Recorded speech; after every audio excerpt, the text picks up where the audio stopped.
image comme ça, qui semble donc facile, banale, c'est toute une construction. Non?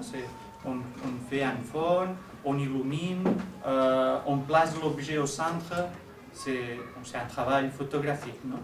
Rencontre singulière ce matin-là pour ces élèves de 4e, aux côtés de leur professeur d'art plastique, l'artiste espagnol Oriol Villanova. Pendant 6 mois, l'artiste collectionneur a été invité par le nouveau Musée national de Monaco et la direction de l'éducation nationale à animer des ateliers dans 2 classes des collèges de la Principauté. Les élèves ont ainsi été amenés à réfléchir sur ce que collectionner signifie et comment cela peut s'articuler sur un plan artistique. L'idée était de travailler autour de la notion de collection, dans la même logique que la collection voyageuse et que les apprentis collectionneurs. L'intérêt pour nous, c'est que le musée vienne à l'école et qu'on explique de différentes manières qu'est-ce que collectionner veut dire. Et il y a différentes façons de collectionner, et nous en tant que musée, mais il y a aussi des artistes qui sont collectionneurs. Et on l'avait déjà fait avec Construire une collection à la Villa Sobert, l'exposition qui présentait les acquisitions du musée depuis une dizaine d'années. C'était aussi de montrer des collections de collections, comment certains artistes eux-mêmes constituaient des collections. C'est une collection de monnaie de Paris et aussi de francs, aussi des yens. Bon, il n'y a pas tout, parce que je n'ai pas tout pu mettre, je n'ai pas assez de temps. Mais il y a aussi des yens, il y a aussi des cents, donc j'ai beaucoup de monnaie. Et à chaque fois que je fais un voyage, donc je vais dans une ville, j'achète une monnaie de Paris ou sinon je garde une des pièces.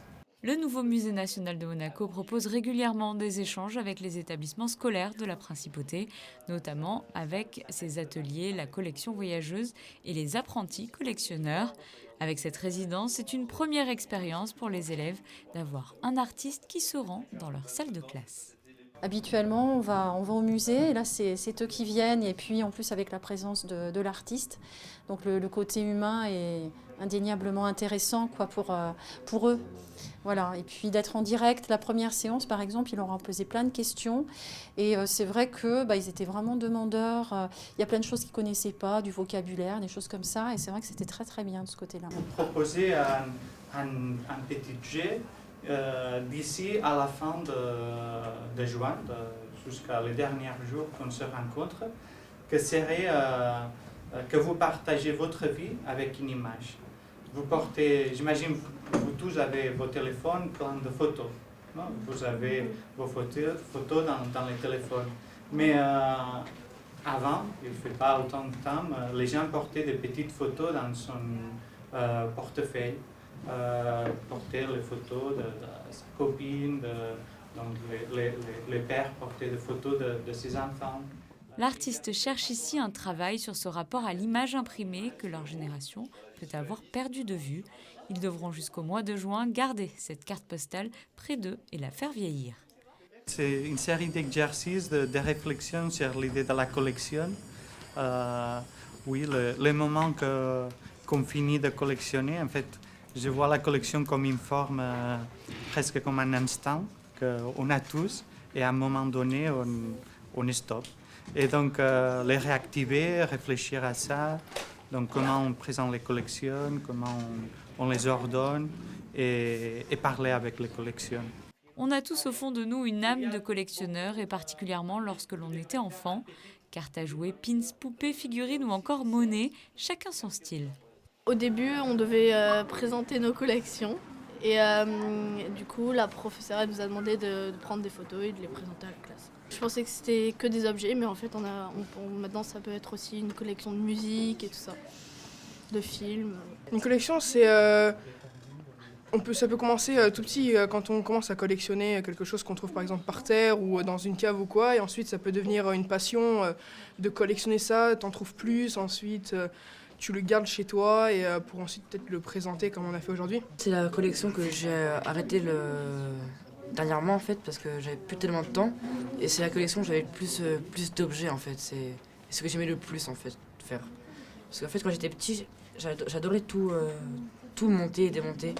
Et j'ai appris que les Lego existaient, et c'est ma mère qui m'en a acheté. Quand on parle de collection, qu'est-ce qui te vient en tête toutes les choses que j'ai en masse en fait.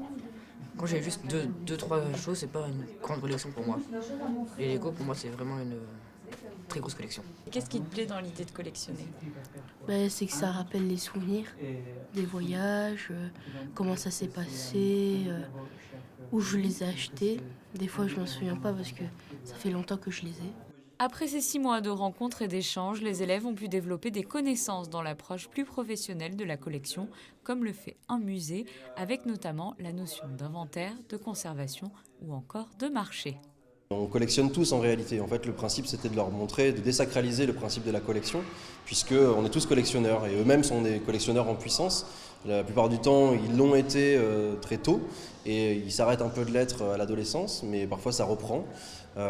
Donc non, l'objectif, il était prévu dès le début et on s'y est tenu. En réalité, c'est d'expliquer ce que collectionner veut dire. Ça a été en fait ma première expérience. Normalement, j'ai travaillé dans le milieu universitaire, un master, mais c'est tout à fait une autre manière de communiquer, on pourrait dire, non? Et d'apprendre aussi de sa vitalité, de sa sympathie. Un bilan positif et riche en échanges. De cette expérience sont issues les œuvres Share Your Life with an Image, l'ensemble de cartes postales que l'artiste avait proposé aux élèves de transporter dans leurs affaires pendant plusieurs mois. Et une collection peut en cacher une autre, une lecture à voix multiples de la nouvelle de Stefan Zweig, la collection Invisible, un épisode de l'inflation en Allemagne, un format qui offre une sorte d'allégorie de la figure du collectionneur, des œuvres à découvrir jusqu'au 27 octobre à la Villa Saubert.